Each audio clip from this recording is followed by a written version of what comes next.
It ain't my fault he ran right in front of my truck. Where? On the interstate?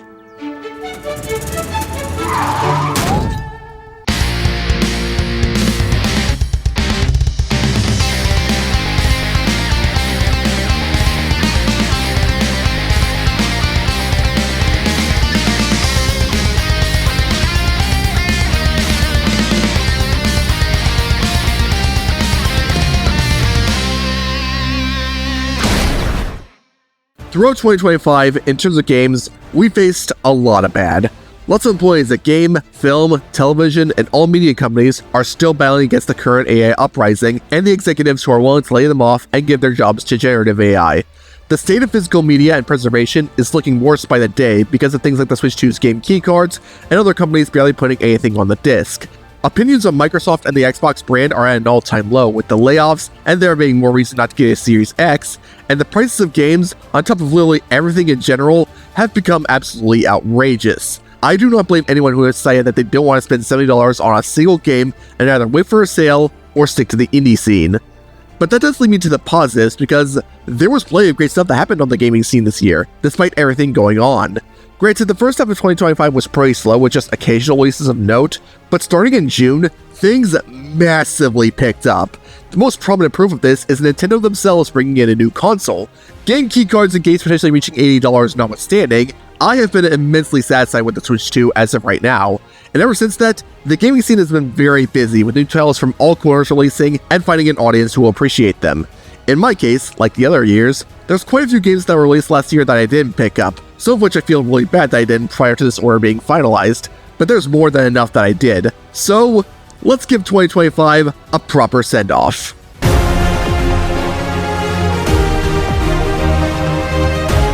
Even if I have never spoken of it as much as I would have liked to in a video, I love Mario Kart. It is acted as a great example as to why I love kart racers and racing in general, and no matter the entry, it is always made for a roaring good time to play with friends and family. That is why I am very glad that Mario Kart World seeks to be something a little more. If there is one thing I can say about this game that I think makes it stand out more compared to other Mario Karts, it's how it works mechanically. You can play the game like any of its predecessors, but you'll be missing out on the diversity and fun rail grinding and wall riding bring in. Every track, even the retro ones, have opportunities for you to do one of each to find your own ways to speed along the track and potentially find shortcuts. And with the ascent you get from wall riding, being able to swing from one wall to another or onto a rail, and the speed you get from rail grinding, you can pull off some absolutely ridiculous stunts you'd see in a Tony Hawk game. This makes the game far more of an undertaking to master, but it does not elevate the skill floor. The game is very good about teaching you how they work, and later tracks give you more insane opportunities for you to experiment with them, especially tracks like Great Question Block Ruins or Acorn Heights, which have alternate paths out the wazoo. I also like how the retro tracks all have something to truly make them fresh and new, whether it be a complete visual overhaul like with Chocolate Mountain, like look at this, the addition of new short paths like in Shy Guy Bazaar or Toad's Factory, or the addition of completely different laps, making it entirely new, like with Peach Beach. I also love how the new tracks show off all the new you can do and get creative with the setup and the spectacle. I will never tire of how the intermission version of Great Question Block Ruins begins with you ascending a waterfall, and the course itself is really a fun test of rail grinding and wall riding. Boo cinema starting in a movie theater before venturing into the screen is wild. By the way, where in Avengers Doomsday will Koopa Troopa return? DK Spaceport being a full-on spaceport and a reference to the original Donkey Kong is genius, and Drybones Burnout has tons of alternate paths and a Dia de los Muertos theme, which is amazing. Oh, and while on this, I find myself liking the intermission tracks. Even for a while, Nintendo heavily pushed them way more than what was necessary. In the right case, I think they do a fantastic job of building up the next track. In my favorite examples, Starview Pikachu climbing up a mountain to get to it, giving the location more presence, Bowser's Castle has you going through giant lava wastelands and even Big Donut before entering, and, well, I think judging by this footage, you get the idea. But there's a lot more to the air missions than what the Grand Prix and the normal races let on. Every track, every section you travel in is all part of a giant air-connected, well, world. Outside of races, you are given complete freedom to explore all of this however you see fit, something you do not see in car racers every day, and something about this game that has grown me more and more. You're encouraged to explore because there's a bunch of collectibles and even missions scattered about, many of which requiring strong knowledge of the mechanics and or world design to find or complete, but you can find spots within places you might not find within the races. It's also here where you can unlock costumes from any of the characters in the roster, and after an update, certain NPC racers to play as. I adore the costumes because in racing games, I prefer looking as cool or as ridiculous as possible. A handful of my favorites being Rosalia's best outfit ever, Brie Larson, Sir Topham Hatt, Captain Hookboo, the Vampire, Bowser if he became the motorcycle, Boshi, Mario B. Benson, the Mariachi Band, Turtle Scout, Princess Jasmine, and Street Rat. Trouble? No way. You're only in trouble if you get caught. Gotcha! I'm in trouble. But as fun as this world, every solo race, and every Grand Prix is, I think the design of this game shines its brightest and Knockout Tour. It is a blast driving around on different stretches of land and track like this, and the Battle Royale rules limiting 4 players per segment until the final 4 race 1 lap on a track adds loads of tension and even a degree of strategy when factoring items in. I can see why most people play this mode the most online, and honestly, I do too. I would not say that this is outright my favorite Mario Kart, as you don't get much for completing the free roam missions besides stickers. Markers where said missions were added in a patch. The strategy of begging for items is more egregious here with 24 players, to a point where it could dilute the point of taking riskier routes. The online things can be jarring, battle mode is really bad, and the method of unlocking NPC racers via an item that distributes them randomly is really dumb, especially when it used to be the only way they could be unlocked. But I will say that I still love playing Mario Kart World, and I am glad that it isn't trying to outright replace 8 Deluxe. That game I think is more fun to offer for fun multiplayer sessions with all of its tracks, and vastly superior battle mode, but I think the World offers a more fulfilling single-player experience, on top of fun times with the Knockout Tour. There's plenty of reason to play both, and I think that it's a sign that after being with its mechanics for over 11 years, the franchise wants to do more than just go on autopilot. I know that $80 price tag is a big ask, but I absolutely recommend this if you have or plan to get a Switch 2.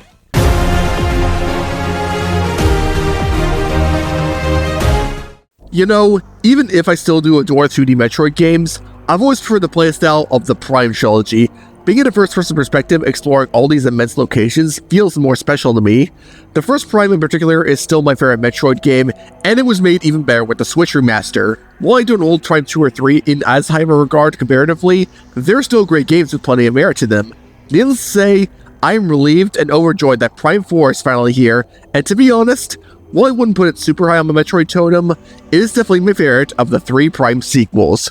Out of all 3, Metroid Prime 4 definitely feels the closest in spirit to the first game, with it taking place on one single planet with a large number of biomes. Despite the general linearity, the level design is excellent, always rewarding you for thinking outside the box to discover secrets, and finding some well thought out puzzles. Not to mention, later upgrades do allow you to take cool shortcuts to other sections and connect everything that much more.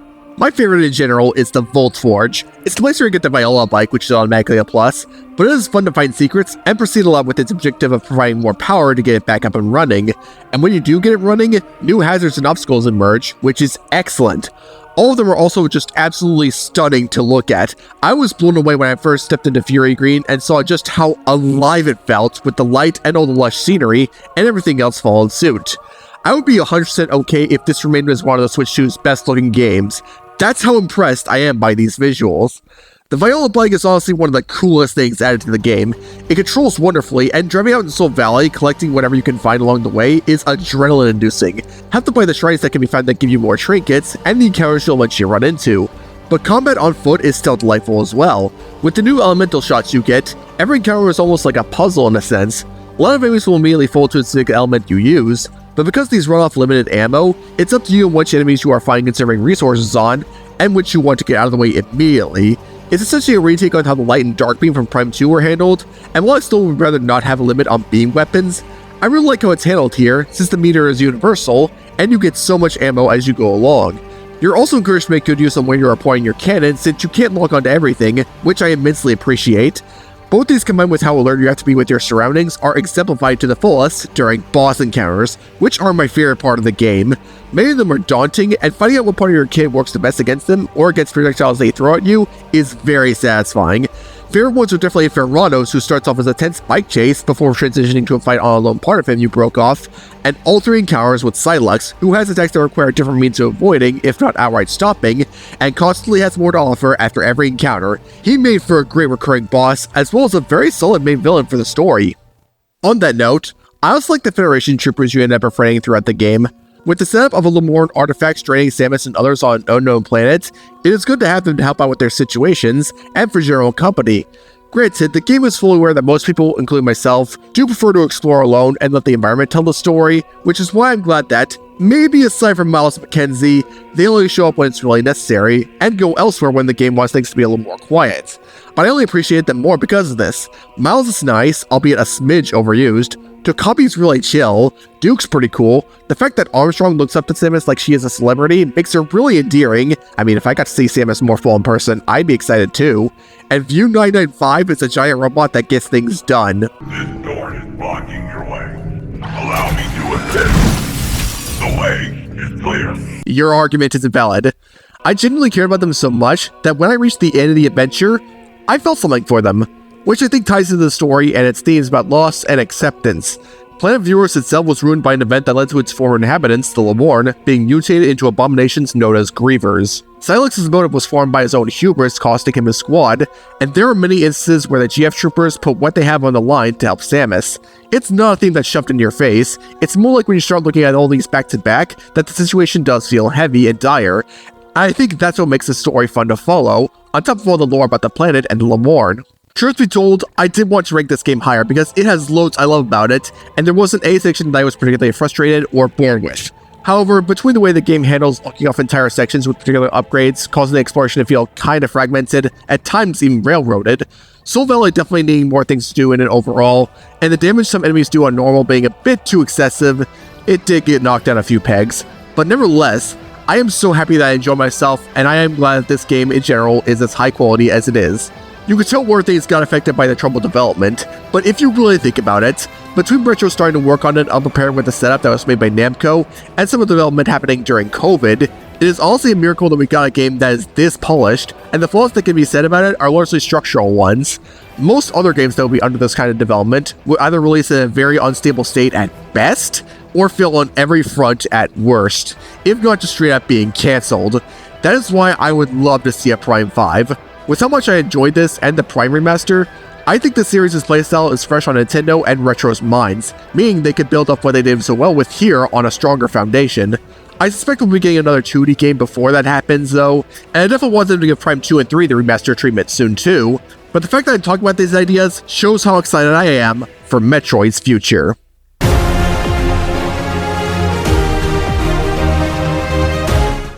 You wanna know something funny?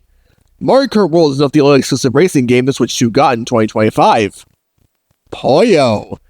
I think I can get away with saying that absolutely none of us expected Sakurai to return to the Kirby series to direct a full-blown sequel to Kirby Air Ride. Kirby Air Ride is over 20 years old. Sakurai fully left the series after it and Amazing Mirror, and its game work starting in 2014 and going onwards just consists of Smash Brothers. The idea of this seemed like complete lunacy, but I am overjoyed that it happened, and that Kirby Air Riders is an absolute blast. The game is pretty easy to pick up as you auto-accelerate, only use the control stick and one button for maneuverability, and another for your special, but the different properties of one machine and even character you pick make the game surprisingly complex and engaging to master. You've got vehicles that have simple changes like being better at flight and doing more damage to the opposition, but some go the extra mile completely changing how you approach things, like the Wagon Star being great at just about everything, but lacking the ability to boost. The tanks that keep going in the direction they are set while you're preparing to drift or boost, the Hop Star which can just jump, the Vampire Star which becomes stronger for everything you attack, this one in particular can be a blast when you see what you are doing, and the Transform Star which is essentially the Warp Star and Wheelie Bike rolled into one. It is very rewarding to learn how each one works, and they all have applicable uses across all the modes. Though personally, the Wheelie Bike is my favorite. While it may not yield the best results all the time, and it is not meant for flying challenges, it is very consistently reliable in races and battles. That, and for me, riding on a bike is a good form of ore farming in a racing game. But their strategy with the characters too, with potential passive properties like Darsh being able to steal Kami abilities, and Susie being able to give herself a little more hang time in the air, and for the specials you can do. And this is where I make Rick here my main, because on top of him looking hilarious on a lot of these machines, for his special, he realizes somebody ordered pizza for the winner and runs for it like a madman, knocking out anyone in his way. Would you say that's an accurate description, Rick? I believe you're headed in this direction. G'day! Okay then. Crikey! The tracks in general are also loads of fun to race on. Lots of alternate pathways that vary in length and challenge depending on the vehicle, and they go nuts with the spectacle of the theme. Crystalline Fissure, for example, starts off in a valley of crystals, but then takes you to a volcanic area. Steam Gust Forge primarily takes place within a facility filled with machines and molten steel, but then shoots you into a tornado with aircrafts flying about. I especially like to change boost pads with this one. Siberian Highway has a section that either grows or shrinks you, your call on that, and a part where the upper path is constantly losing terrain, making it a challenge to stay on, among others. And heck, the original air ride trucks are back for a good measure, and they're great to race on too. Except for Nebula Belt. That one is kinda boring. But I mentioned how the machines can be used across all modes earlier. There is loads more to offer than just air ride. Top ride a little less so, but still fun for what it is. Road Trip and City Trial are where it's at though. Road Trip is you go along sets of levels to complete challenges, including races to the finish, battles where you need to beat one or more opponents or survive, going around getting as many points from some objects lying in the arena as possible, including the classic and ill-advised in real-life gourmet race, or even mini challenges like racing in a straight line, potentially on rails through hallways of lasers, jumping potentially long distances, or even fighting some kind of mini-boss. Heck, there's even full-fledged boss encounters in this game, all of which are very creative and can get extremely chaotic. It's also really awesome to see Nightmare and Zero 2 back again, and adapted into a new game format in a fun way. What makes Road Trip so fun is that on top of being encouraged to experiment with all the machines, especially with the buffs you accumulate as you go along, there's loads of different paths you can take to reach different levels to get to the final one, meaning you will absolutely not see every mission or even every boss in one playthrough. It'll take replaying this mode with a new Game Plus feature to see them all, let alone get the true ending. Oh yeah, the finale of this game goes insanely hard, and for Kirby, I would not have it any other way. But if I were to be playing this game online, especially with friends, City Trial is definitely the priority. Skya is a fun place to explore with all the layers and variety in the areas, but the ways you can interact with other players, including getting to steal their ride if their health is low enough, and all the random events that can happen throughout, from standard things like mini races and fights, to some of the mini bosses showing up, to some of which I am shocked and overjoyed they put in, make this mode not only a pure joyride, but also infinitely replayable. It is also awesome to see that you can choose events that favor all the buffs you got to make it more enticing. And heck, even the bosses can be fought here for good measure. I got so much out of this mode online, and I'll likely get way more in the future. I'll also be sinking more hours into this for the challenges and the ability to customize the appearance of every machine in the game with different paint and decals. I'd love it even more when racing games let you decorate your ride, because that way, you can make everything about how you look on the track entirely your own. Some of the ones I designed are Pikachu Warp Star, Captain America themed Wheelie Bike, Dr. Eggman themed Shadow Star, and I must find some way to keep Christmas from coming. And then look at what some other people made on this game's Machine Mart, and I mean, how? How do some of these people pull this off? Kirby Air Riders in general is a game that is not only so much fun to play as is, but is also filled with so many features put in just for the heck of it all, making it more fulfilling as a complete package. It is not content that just follows Racing King conventions. It's its own giant playground that inspires creativity. I definitely respect Sakurai's decision to not add any DLC or free content updates to make the game the best it can be as soon as its release date. It's refreshing in this day and age where companies try to find a way to artificially extend the life of multiplayer games and monetize as much as they can, and this game feels way more than satisfactory as it is. I'll definitely be back to play this one from time to time.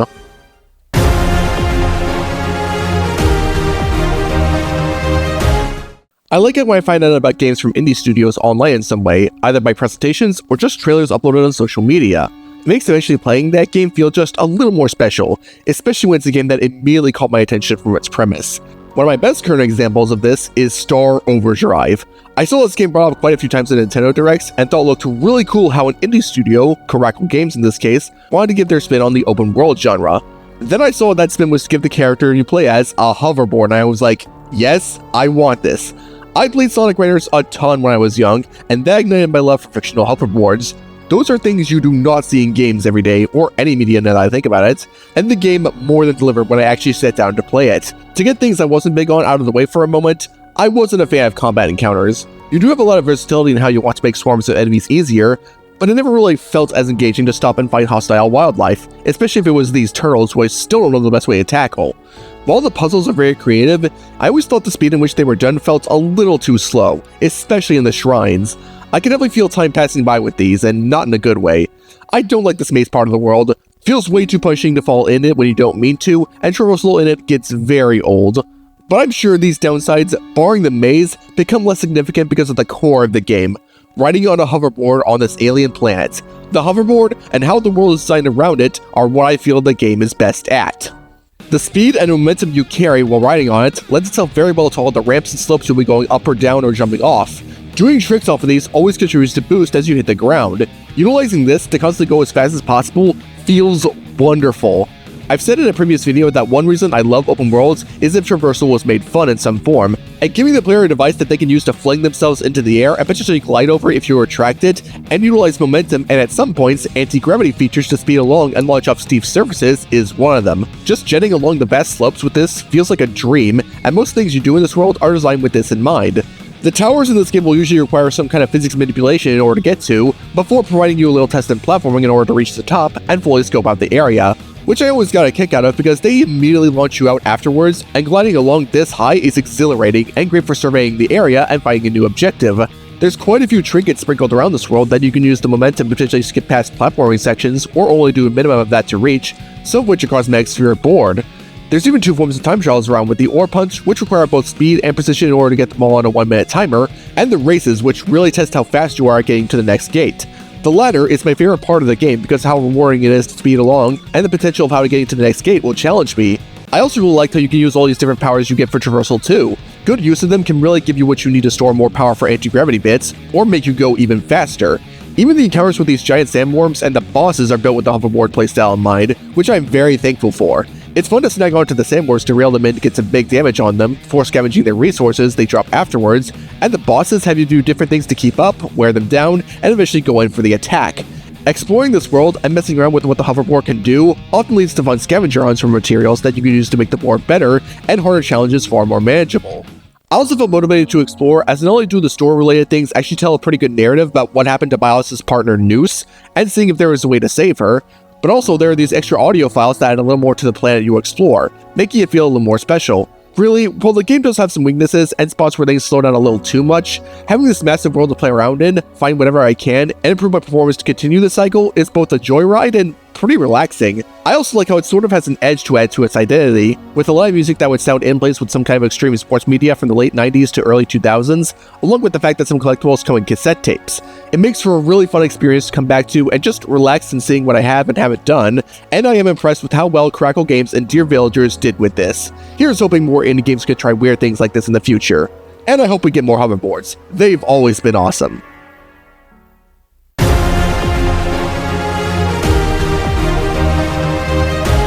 Say what you will about how Marvel Studios has been as of late, but I think most of us can agree that their video game division and the studios they have partnered with for them have been cooking these recent years. Their giant cinematic adventures like Insomniac's Spider-Man games and Eidos Montreal's Guardians of the Galaxy have been one thing, by the way, very hyped for Insomniac's Wolverine game, but the fact they've been willing to experiment and branch out with different studios and kinds of games, even down to a strategy RPG and a hero shooter, Jarvis, be sure this pointless clip looks awesome, has been fantastic to see. That continues over to them partnering with an indie studio that developed Shredder's Revenge to make a beat-em-up serving as a tribute to a lot of pre-MCU media, especially from the days of the arcade. That game, Marvel Cosmic Invasion, absolutely rocked my socks off! The combat is easy to get a grasp on, as you have standard attacks, a unique special that's character dependent, a super attack that you can do with a meter, and either a dodge or parry, but the game designs so much around that make it not only complex, but also replayable. The dodge some characters have feels right to stay on the move and get out of a precarious situation, and the parry is massively helpful against stronger enemies and bosses. But then there's the fact that you can carry two characters on you at once, and switch between them with the push of a button in case they're a better choice for an enemy or you want to conserve resources. But you can also briefly call your partner in to build up the combo you just pulled off all Marvel vs. Capcom style, which is very helpful in keeping the combo going. The unique specials also have their own uses, like Iron Man and Nova have far-reaching beams, Spider-Man has web projectiles that slow enemies down, and She-Hulk can suplex like she's in a wrestling match. It's a blast to string combos together with these, and see how they'll be helpful for the challenge ahead, as well as how their abilities can be utilized for boss encounters. These bosses can definitely get tough, but figuring out what they're about and sending in the right character to answer leads to them feeling super satisfying to overcome, especially with the characters who can parry. It's also neat to see who they chose for these boss encounters, ranging from villains who made their mark on the Marvel name, to those even I did not know about. Like, there's a pterodactyl whose name is Sauron? The playable characters in general are definitely the biggest source of replay value, because for the standards of a beat-em-up, this roster is absolutely awe-inspiring. 15 characters, and nobody feels like a carbon copy of anyone else. It's crazy how much everyone in this roster genuinely feels like them, not to mention how many deep cuts they made with the inclusions. Sure, you've got ones you'd expect like Captain America, Spider-Man, Wolverine, and Iron Man. Jarvis, be sure to DM every AIM agent skill issue, but then you've got oddballs like Silver Surfer, Beta Ray Bill, Cosmo Ghost Rider, yes, Punisher from a universe where he became Ghost Rider, and not the one a lot of us know about, and Phyla Vale. Who? Yeah, I did not know who Phyla was when picking this game up, but you know what? I'm happy I'm asking that, because it shows how much Tribute Games was willing to branch out with the characters. And if you're wondering, my favorites are definitely Spider-Man and Captain America. The former can get attacks off really quickly, and his webs make strong enemies and bosses more comfy, while Cap has applicable uses all across the game, and his parry can help him against almost every boss. But I got a lot out of everyone else in this roster too. I was constantly trying new characters because you unlock 4 of them throughout the campaign, and the level system, which is pretty minimalistic but for this game I think it's a good thing, is very helpful in preparing them for future stages. But that's only one reason why this game is swinging in replay value. Every level in the campaign has their own set of challenges, as well as their own cosmic cube to find, and they can help you unlock character profiles, music, alternate color palettes, and perhaps most enticingly, modifiers for the arcade mode. With these, you can make every new playthrough as easy or as difficult as you want, even down to things like tackling enemy formations designed for multiple players on your own. This game is definitely designed to be played multiple times to see all it has to offer, but at no point did it ever feel like padding. Even during some of the weaker moments, I was always having the time of my life getting into the madness and seeing how it could be tested, and I especially got into doing it all over again with friends. And with the fact that you're always playing as a team of 2 characters on your own, when you add in upwards of 3 other players also bringing in 2 characters, you and your pals could potentially bring in 8 characters to a stage, which is just wild and amazing. I highly recommend playing this with your pals, especially since crossplay between versions is supported, because that'll just make the game even more fun. Marvel Cosmic Invasion isn't just an exhilarating, well-designed beat-em-up with Marvel superheroes. It's a love letter to fans of the comics and all the media and characters that came from them. It definitely understands why people like certain takes on these characters and stories, right down to the smaller things like influences from games like Marvel vs. Capcom, and some of the voice acting choices like Josh Keaton being the voice of Spider-Man, and Cal Dodd and Allison Seeley-Smith being the voices of Wolverine and Storm respectively, and it wants to give an experience anyone can enjoy.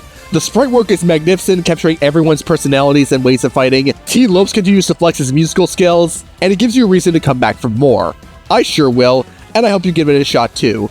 With this and the upcoming Scott Pilgrim game, I think we could say that Tribute Games is proof that the side-scrolling beat-em-up genre is still alive and well. Who knows what else they'll do from here.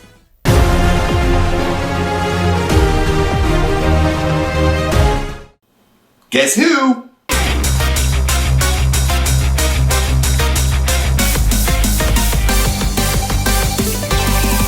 Quite frankly, I am shocked that I ended up placing Pokemon Legends ZA below the top 3. Pokemon Legends Arceus put up a darn good fight to claim the title of my favorite game in this series, and it proves to me that Pokemon wants to be way more than even what the titles that start new generations set it out to be.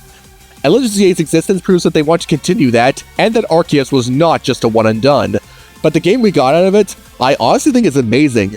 I was interested in how exactly a Pokemon game would work within the confines of Lumiose City. In X and Y, Lumiose was massively impressive, but if you were to look at how it was there, if you were to tell me an entire game would be set here, I'd approach it with a degree of skepticism.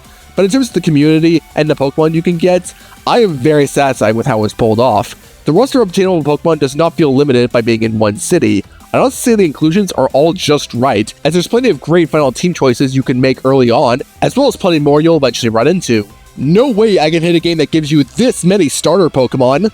The game is constantly encouraging you to catch as many as you want, and find good teams to adapt to what's thrown at you in the all-new battle system. We've gone from turns, to turns with more management, to real-time combat, and it surprisingly works well. You can approach them in the same way as usual, bringing the most powerful moves you can, but with moves having windups and cooldowns, on top of them remaining committed to going off aside from being interrupted by flinching or something, there's far more to consider when designing a set. The moves that exceed 100 power, like say Hydro Pump and Thunder, may take way too long to charge and be on cooldown for too long than you would like, even if they do loads of damage. As a result, it may be worth looking into others like Surf and Thunderbolt that take less time to launch and will be available sooner. There's also things like Protect and Detect essentially acting like a parry, moves like Dig or Fly being used for evasion, and the ability to use plus versions of a move for some added potency. The combat has several different layers to it, and require a lot more out of you as you go on, which I always felt engaged with. I would spend a lot of in-game nights just battling away to help with money and resource grinding, and because battling is just so much fun. It also helps that in these cases, you can attack the other trainer's Pokemon before they even see you, and take as huge of a lead as immediately knocking out their first one, so an element of the stealth occurs in Legends Arceus got recontextualized. Speaking of that game, Alphas are also back, and I enjoy confronting and catching them either immediately or after some particularly frightening run-ins. Houndoom frightened players early in Scarlet and Violet, and it's back to do it again! All of this is before you take Mega Evolution and the different kinds of boss battles into account.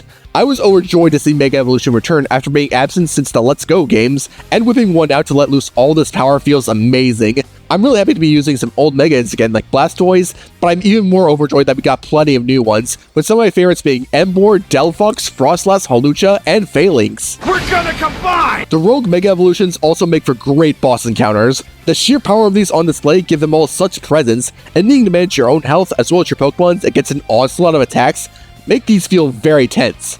The rank trainers are also fun bosses, as the real-time combat makes these encounters feel more in your face, and as close to the anime as you could get.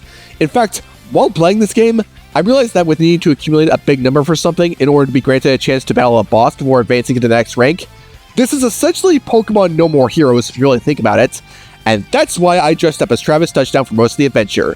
But I also like battling most of these characters because it adds a lot to the story events you went through with them. Everyone you come across is incredibly distinct in personality and presence within the public, and as the game goes on, they feel like one giant community and make Lumiose feel more unified regardless of who thinks of who. Knowing me, my favorite should be Kanari because she specializes in electric types. She found her place online as a streamer. It's hilarious how her team is just a bunch of fans who have probably never seen her in person, and she has an incredibly supportive grandfather. Seriously, Tarragon, I respect your devotion. But even though Kanari did come close, I actually prefer the Rust Syndicate. I like the way they dress. Corbo being inspired by Lysander in X and Y, and being pretty torn apart by his actions as Team Flare's leader, is a really good character moment for him, and it gets me that they help the city with generally charitable acts, yet operate little different than an underground crime organization. Seriously, Tawny, you might want to double check what you're signing up for before you lend money from anyone. But the story was effective for another reason, and before I speak about it, yes, I will be spoiling some of it ahead. A big recurring theme throughout the game is acknowledging the past and looking to make a better future. Lumiose is going through massive urban redevelopment, Corbo was inspired to do good after Lysander inspired him, Tawny, or Urbane if your player is a girl, was inspired to build a life for themselves after their mother went missing and is presumed dead. The returning Emma serves as Lumiose's top detective after what she went through in X and Y, and there's two former members of Team Flare named Grisham and Griselle who hold a grudge against AZ for being the callous behind Lysander's actions in X and Y, and Team Flare crumbling, but learn to let go of it once they see eye to eye with the player trainer. But this theme, along with finding the will to forgive yourself, is embodied within the returning AZ and Lysander. For AZ, while he has settled down to run the hotel you stay at, the world is still paying for his creation of the ultimate weapon and a counterpart known as Angie, which is responsible for all the Rogue Mega evolutions and is growing in power in response to the ultimate weapon firing, and that is why he wants to amend those and find trainers who can use Mega Power for good to stop the impending calamity. And Lysander is essentially washed up to a point where he lost much of his memories, but helps prepare the legendary Zygarde for what is about to happen, and learns to accept the severity of his actions, and that life being imperfect is okay. Even if the world will never forgive him, he finds peace within himself, and chooses to live for however long he has. It's a great way to build off what happened in X and Y, and I am fascinated that this game essentially changed public perception of Lysander, as well as my own. Guess this shows how much villains finding redemption can really work. I wouldn't place this game high on my Pokemon totem, as I wish we got a few more dungeons aside from the sewers and an abandoned lab. The game requires way too much grinding to fully complete, unless you bought the DLC. The Rotom Glide sucks, the absence of ride Pokemon and even the roller skates is very jarring, and the DLC was released way too soon, and costs a bit too much. I do want to play the DLC someday, as there are even more Megas that look sick, but not now. However, if I can play the game for sessions that go around 4 hours without burning out, then the game is doing something right. Thinking of team combos with Megas is fun, catching Pokemon is fun, going on a trainer battle spree is fun, helping out citizens with their problems, including helping a film director make a better Jurassic Park sequel is fun. Honestly, these feel like episodes of Pokemon anime put into a game. Dressing up your trainer how you see fit is fun. I'm just a cool, handsome foil who happens to be your twin brother. And I think this game is full of confirmation that the Legends moniker is here to stay. I'd honestly love to see it be used to adapt a lot of Pokemon lore events we've known about, like the original legend behind Reshiram and Zekrom, or the original Darkest Day, or find some way to expand upon a much older region like Johto or Hoenn or something. Regardless of what's next, I'm just glad we have another fine Pokemon entry.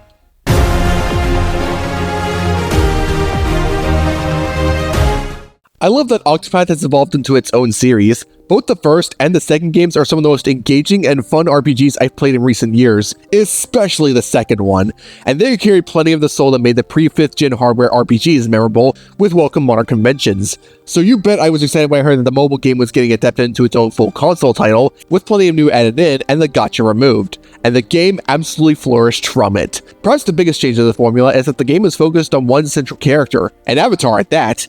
Because of this, the game approaches multiple storylines in a different way. The element that binds the stories together, the different rings of Orstera, branch out into many different story arcs, all with their different sets of characters and different stakes. It starts with getting revenge on 3 different parties who destroyed your home, with conflicts that largely stay within a certain part of Orstera, but after that, a bigger adventure spanning across the entire continent begins to open up, from stopping war between 3 kingdoms and either preventing or cleaning up the effects of rings filled with evil and all the villains you face have caused. I really like these because it makes the journey feel a little more interconnected, but it also keeps the cast fresh. Also, the story trio of villains are some of my favorite ones in the series, especially August. This dude is completely demented, and he did a fantastic job making his story a giant tragic play. Those who have played the game know what I'm talking about. It also helps that these work side by side with another story of rebuilding Wishvale, your hometown that was burned at the beginning of the game. This one isn't just about having free range about building a town however you see fit. It also acts as a way to find those who survived the massacre and bring them home, as well as give others a new place to live while you're at it. Despite the protagonist not speaking, I do feel that they are growing and learning alongside all the others that inhabit the town, especially Lorana. Lorana just wanted to help her grandmother, only to accept a deal that ended up with her being killed anyway, and is consumed by guilt when she comes back into the plot. Somebody give her a shoulder to cry on. There's many great character arcs and moments that spread across the entire story that it would be crazy to recount my favorites, but it does result in a stronger community for Wishvale, and a stronger party for the adventure. As you go along, you'll be recruiting over 30 party members and can take 8 with you at a time. Even if you have far less customization with your party members, with just the mastery system only passing down 3 offensive skills and 2 passives, and your avatar being the only one to access different classes, having 8 party members active at once and having a front row and a back row more than make up for it. With the row system, you're encouraged to strategize party structure based on what kinds of weaknesses the area you are in will most likely have, and based on what party members are capable of. There's plenty of characters who can hit for absurd damage if the cards are just right. It's the route I took with my avatar, who is the boss killer more often than not, and others who are better at supporting the party or debuffing the enemy. Shoutouts to Sersha, who can act as a makeshift healer, and having an ultimate that makes shield bars no issue at all. Every party member having a specific class does not mean they carry the same skills or stats as one another. Viator, for example, is not very bulky for a warrior, but avoiding attacks is more of his thing. Ludo is also incredibly aggressive for a merchant, but that is cool. And heck, given that this is a prequel to the first Octopath, you can even have the cast from that game join you. Prim, my beloved. Octopath Zero is absolutely swimming to things to do and see. Aside from the main stories, there are side quests aplenty with great rewards, and rebuilding Wishvale itself is a fun time sink. You get loads of rewards and facilities for doing so, and seeing this ruined site turned into a lovely town makes the work and exploration all the more worth it. It's also good to invite as many people as possible, because the party members all have chats with one another about recent revelations, or about the most menial things. If you're familiar with what I like about games, I think you can piece together how much more out of every traveler I get with these. Oh, Cyrus? Yes, Alexia? We were just thinking, your song. Could it be about this ancient place you've been to, filled with the answers to so many mysteries within our world? Oh no, it isn't. I just made it up after I accidentally stepped into a mud puddle.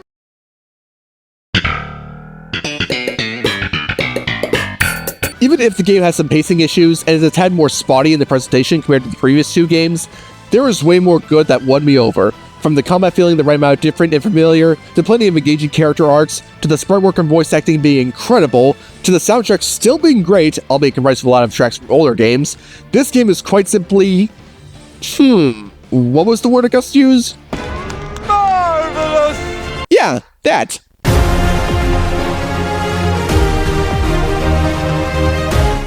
I'm pretty disappointed that I didn't play as many indie games as I would have liked throughout the year. I am satisfied that I did play some, like the ones you'll see in my honorable mentions, but there are so many others I wish I did.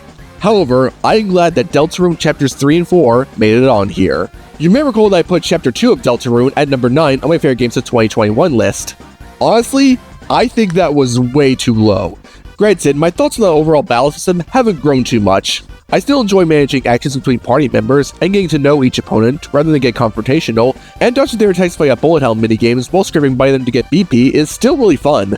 but the writing, world building, and character arcs really grew on me. This also goes for chapters 3 and 4. Chapter 3 follows a similar structure with a lot of creative gameplay and character moments. Given that it is essentially a game show, it is filled with a lot of minigames that add to the vibe of this particular Dark World, not to mention are filled with some hilarious moments. I like to imagine that this is how Susie plays Guitar Hero. But what anchors it all together is definitely Tenna. He's definitely desperate to keep the group playing and thus keep the show going, but he's doing so because he fears being lonely and forgotten. Even if this doesn't justify his actions, and it is a metaphor for how unhealthy watching too much TV or any media is, I do admittedly feel bad for him, as it is also a metaphor for cable TV being left behind in this day and age. I definitely want the group to achieve their goal, but I also want the best for him too. Chapter 3 is really good as its own story. I do like how the gameplay made it more fun to experience. However, it was Chapter 4 where I began to feel how good of friends the main party has become, and what the game is trying to be. It's set chasing after the Roaring Knight, who has been a constant presence throughout the game, which is why it is rather minimalistic in terms of characters introduced in this Dark World, but we still show respect to Jackenstein and his boss fight. But that is okay, because this chapter explored two things that got me to think about the previous chapters. The first being the friendship between Chris, Susie, and Ralsei. This has been obvious with Ralsei constantly wanting to get to know the others better over the game, and Susie slowly being more open to the others' ideas, while still being the troll maker and the ask questions later type, and the tea party in the shared room in this chapter. But seeing Chris and Susie willingly create a dark fountain to try and continue chasing the Roaring Knight, seeing the NPCs they made friends with help them, and have a moment where all three continue to push forward despite being in the dark and being pelted with projectiles, to a point where Susie and Ralsei step in to take the blow for Chris, and then have them reach and defeat the Titan in front of them, that actually meant something. Like, I believed they were friends before, but this is where I really started to let the moment sink in, and I felt kind of moved. But it also feels like a changing point for the second thing, the connection between Chris and the soul, which is meant to be a representation of you, the player. With the post-credit scenes of each chapter, it is clear that Chris and the soul are two separate entities, but chapter 4 is where they begin to explore that. It's clear that Chris loathes the soul and the way it controls him throughout the entire sequence within Noel's household, but it's at this point where that becomes a little more gray, as the soul becomes to like Chris and the others need to push forward. But it further brings the question, is this an act of the soul just to save itself and the others? Or is Chris becoming more accepting of it and slowly changing? My mind was legitimately all over the place when thinking about this, and about all that happens in the second half of the chapter, which paints Deltarune as it is now, in a different light than what I saw before. That's why, as of right now, Chapter 4 is my favorite so far. There's many other reasons why, such as the Church Dark World is a creepy yet beautiful setting, and there's plenty of hilarious moments, but this change in perception is why I'm glad I played this, and I can't wait for the remaining chapters.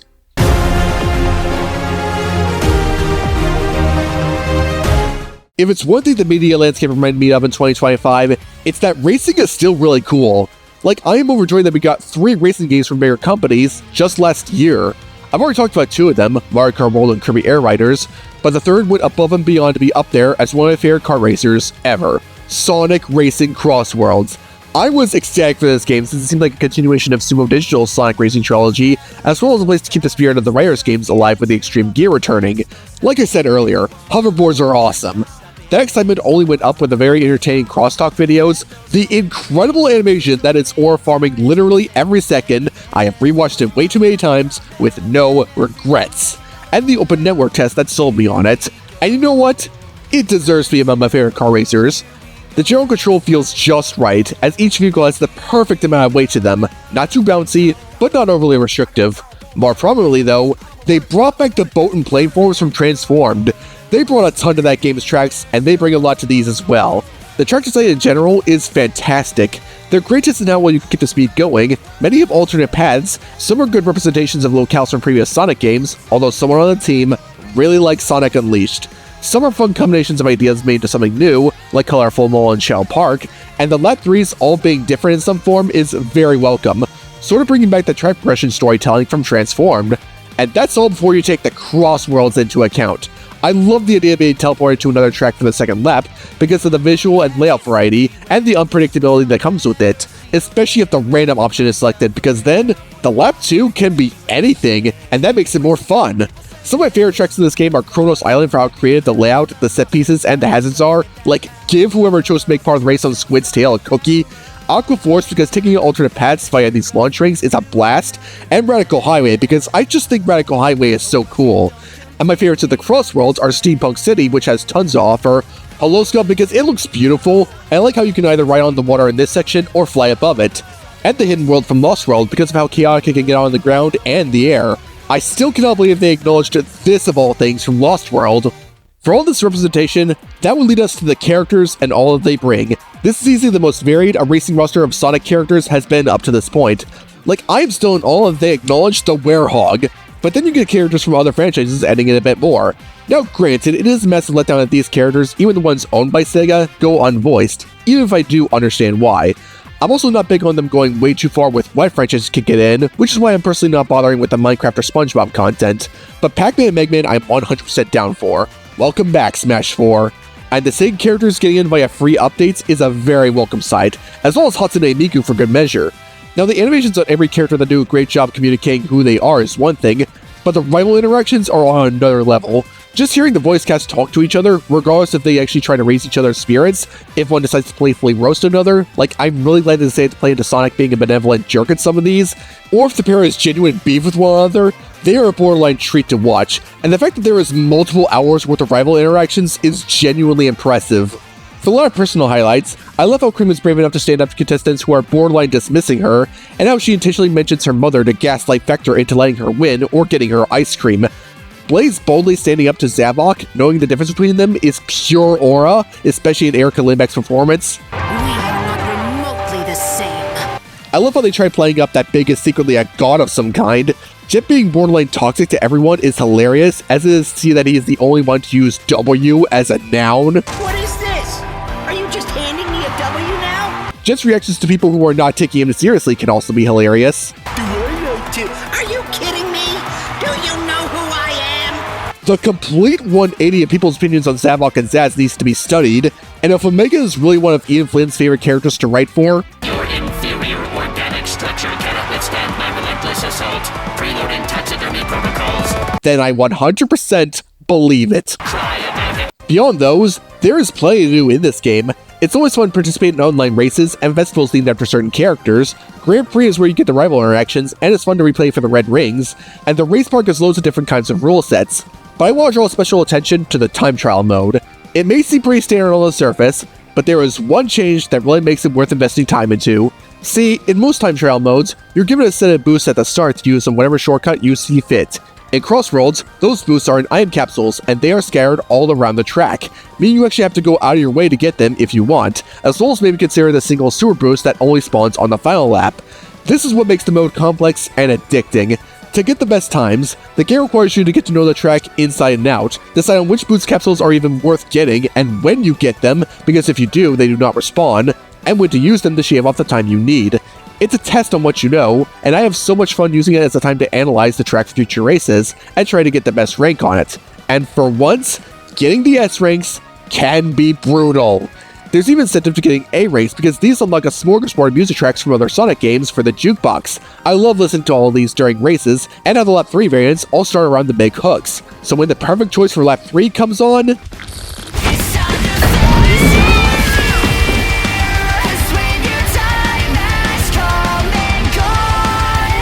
and I haven't even mentioned the customization aspect yet.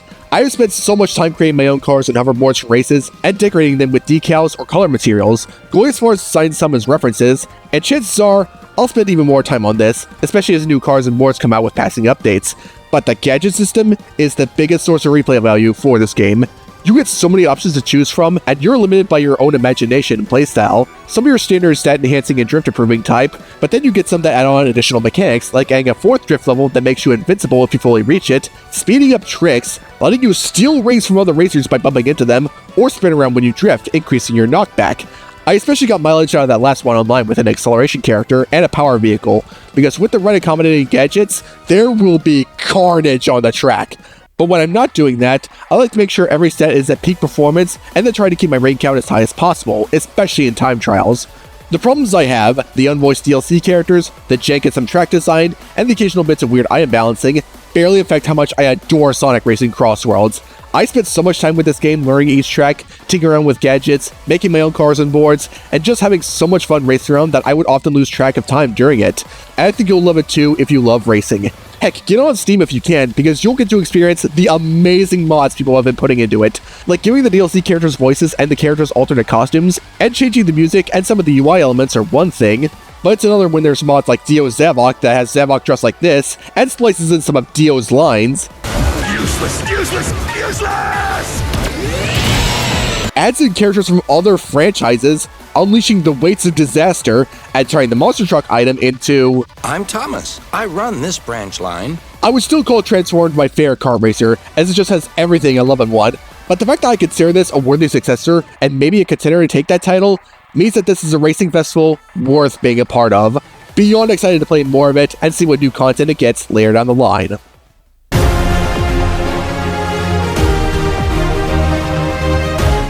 Tori Saturn. I definitely want to put this game on here because after enjoying a good chunk of Siaktro's previous work, seeing Tori starting to take cues from Sonic Adventure was a delight, and I love the extra movement options available. Also, while I wish the game was longer, the final level made the game 100% worth playing.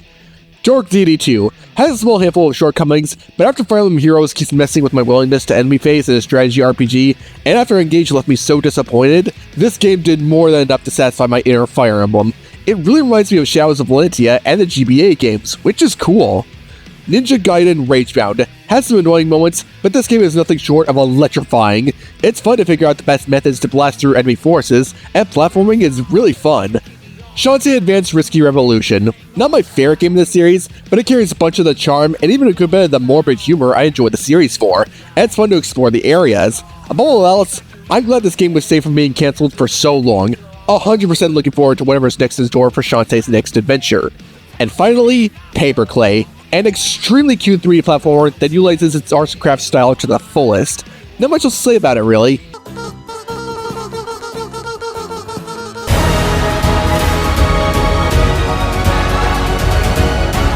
I am very glad that I got a Switch 2. It's good to play through a lot of my Switch 1 collection with data from it still intact. Many of the exclusives got higher resolution or even small upgrade packs with added content, with more on the way. And regardless if it's an exclusive or a shared release with a Switch 1, I have loved all the new games I played on it, even if I would go as far as to say that I adored one above all the rest. But if you told me that of these 5, that one would be Donkey Kong Bonanza, I'd be a bit taken aback at first, but then I would happily accept that because this game is truly something special. I was ridiculously excited for this game because I love seeing bigger studios have 3D platformers as big titles for a console, and was overjoyed that Donkey Kong got another game 11 years after his previous one, let alone another 3D platformer 26 years after his previous one. But since it had been so long and it was given to the developers of Super Mario Odyssey, I was a smidge worried that the game would be one-to-one Odyssey, or in the worst case scenario, just another Mario game with DK's face slapped on it. But I was clearly worried for nothing. The game not only binds everything DK has been through together, but it feels like a game where you get to play as a giant destructive gorilla and do whatever you want with that. DK has the right amount of weight and speed to him, and his ability to climb over walls makes traversal very fun, but his movement options expand greatly when you take the terrain into account. The ways you can mess with or even destroy the environment is the biggest selling point of the game, and one of the most notable things to show off the Switch 2's graphical fidelity, and it very much deserves to be. If you ask me, the biggest highlight of this is using whatever terrain is available for moving around the map, not the destruction itself. It's always good to throw rocks or use them as a replacement for punching, but things like riding on a piece of terrain like a surfboard to get around more quickly, or sacrificing the piece you are holding to get an extra jump, and performing a roll out of that are much more fun to do. It's good to experiment with what there is and find your own ways around the level. Something I like about this is that you're only rewarded bananas for finding a way to its location. You are not rewarded with them by just mindlessly digging and destroying everything. The most you'll get by doing that is gold, and if you're lucky, a consumable item or a map telling you where a banana or fossil is, which isn't wise to rely on. This is perfect because it still feels rewarding to go climbing to the top of the level or spelunking to the bottom case of it and find wherever you can. Bananas and fossils are really rewarding to find because the latter can knit you some cool costumes for DK and Pauline that give you a passive property, which can be helpful in the layer you were on, while the former has... I had to do that at least once. But anyways, the 4 rewards you with skill points that you can use to get skills to make traversal easier. Some are stat upgrades like making your punches stronger or increasing your health. Some are new moves like a spinning jump that DK definitely learned by watching Mario, or surfing on a jug across water. And some apply to the new Bonanza transformations. Oh yeah, let's talk about these. These are really cool transformations that change how you approach challenges. Between becoming a giant, even more destructive gorilla, a zebra where speed is the name of the game, an ostrich where you can glide over the level, or an elephant where you become a vacuum, I always love using them. I love seeing how the challenges built for one specific form test me with just how much I know about it, as much as I love thinking of my own ways to ignore the level entirely. Speaking of those, the secret portals are really cool too. There's challenges of many types within, from combat encounters, small platforming challenges both in 3D and 2D, the latter I really appreciate them paying homage to the country games, and even the original 81 Donkey Kong in, and even bonus rooms where you can really rake in the gold. But even before taking all these into account, the layers of this game are just amazing levels in and of themselves. The fact that this game takes place underground did not stop the developers from going all out with the themes of the levels, almost like they're all part of a Middle-earth setting, but most have their own materials to mess around with, constantly making the game feel fresh and less repetitive. Take the freezer layer for example. There's quite a few sections where there's molten lava flowing and making some terrain hazardous, but anything icy, including the very snow around you, can be used to cool it down. There's even full-on puzzles for collectibles that require you to mess around with this. The resort layer has giant fruit that if you punch into, DK will eat and restore his health, as well as material that carries you into the air, making for some of the most vertical level design in the game.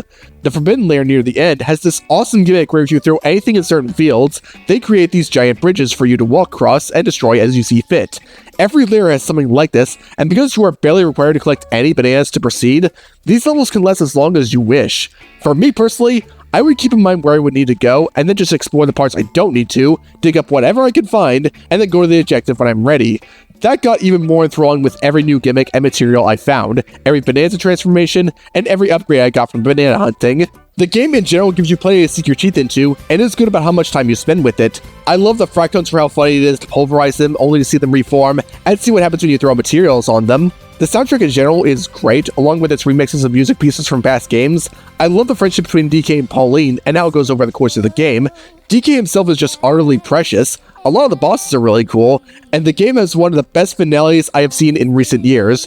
I will not dare to give away what happens in it, but no, as a rather new-ish DK fan, I was hyped, I was grinning from ear to ear, and I felt far more than satisfied. That last one is how I felt about the entire game. Donkey Kong Bonanza is not just a sublime 3D platformer exploring with options on how you want to play it. It's a revitalization of Donkey Kong's name, unifying all previous adventures and bringing them together for an absolutely unforgettable experience. While I didn't get the DLC and thus can't say too much on DK Island or the Emerald Rush, the base game is absolutely all you need. This is honestly the biggest reason I could present for getting a Switch 2 right now, and I hope that we can expect to see quality like this for upcoming exclusives. I'm Blame Ripper, and Bananas! could not resist getting one of those in. See you all next time.